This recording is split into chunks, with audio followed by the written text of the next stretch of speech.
All right, so I'm gonna come back to you with another back-friendly leg exercise. So as always, if you're a dad like I am, you have lower back issues and you just can't do compound movements that put a lot of pressure on the lateral spine, leg extension, and more specifically single leg extension, is the perfect exercise because of the fact that, one, you're only putting enough load on one leg, so naturally with the lighter weight that's going to put less load on the back.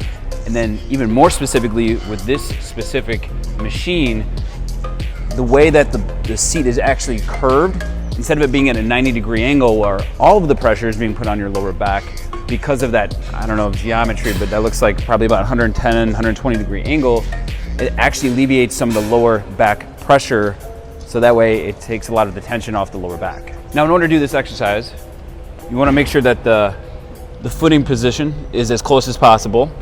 Get both feet up, and this way I'm at least a 90-degree angle with my leg.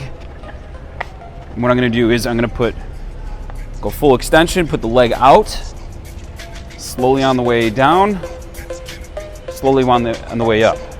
And again, slowly on the way down, slowly on the way up.